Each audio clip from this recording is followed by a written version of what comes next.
भूत महल, दिल्ली का भोली भटियारी महल। भारत की राजधानी दिल्ली में एक ऐसा महल है जिसे लोग भूतिया मानते हैं।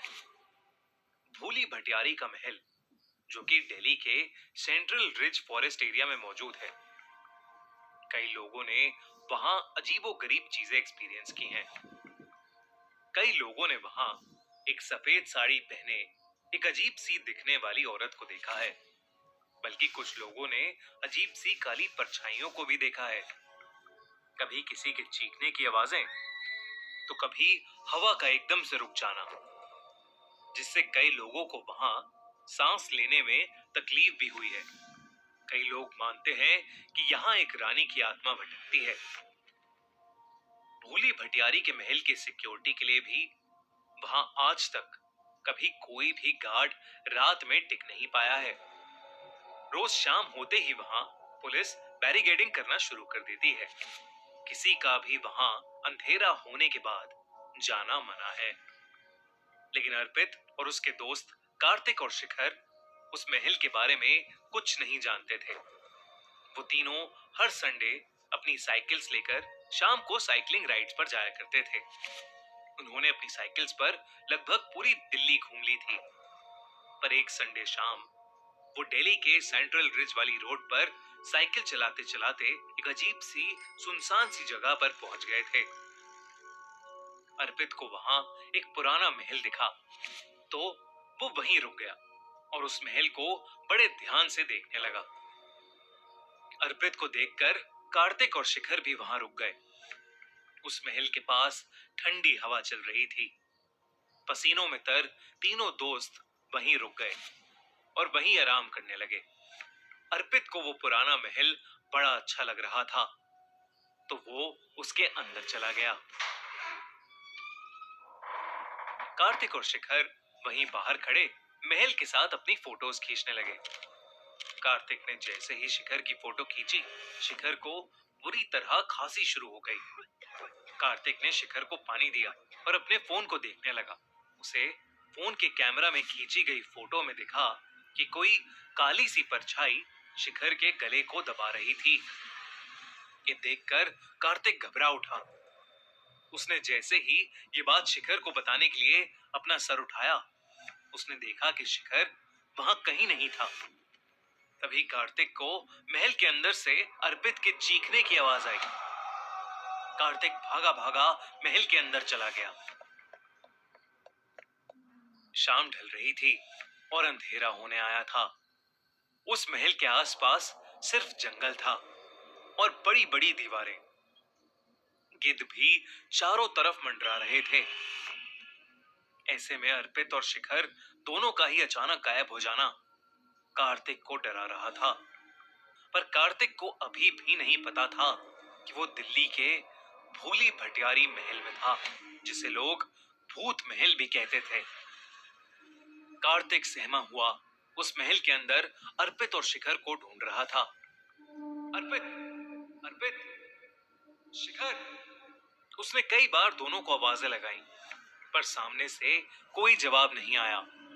तभी अचानक उसे किसी के रोने की आवाज आई।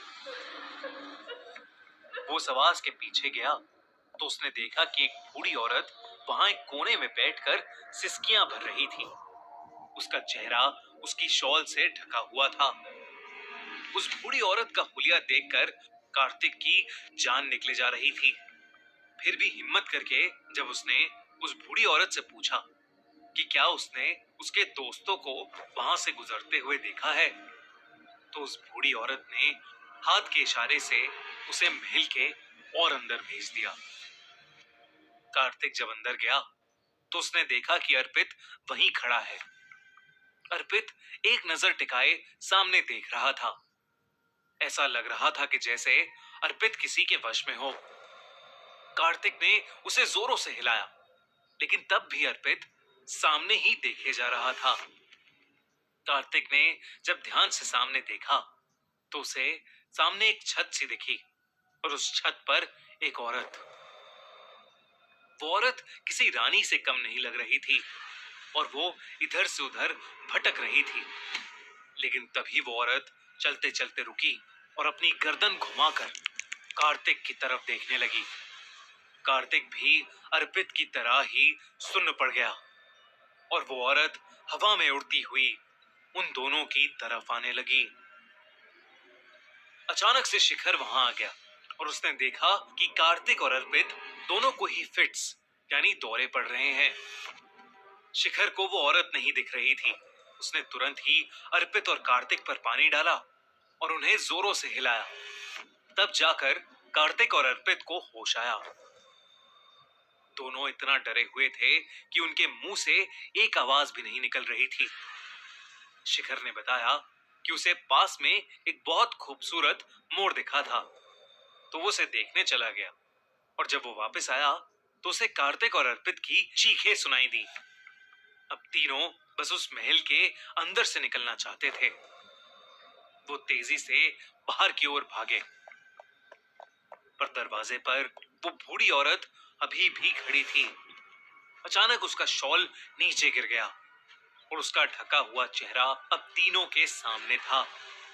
बूढ़ी औरत किसी चुड़ैल की तरह दिख रही थी। उन तीनों लड़कों के रोंगटे खड़े हो गए और वो बुढ़िया धीरे धीरे उनके पास आने लगी।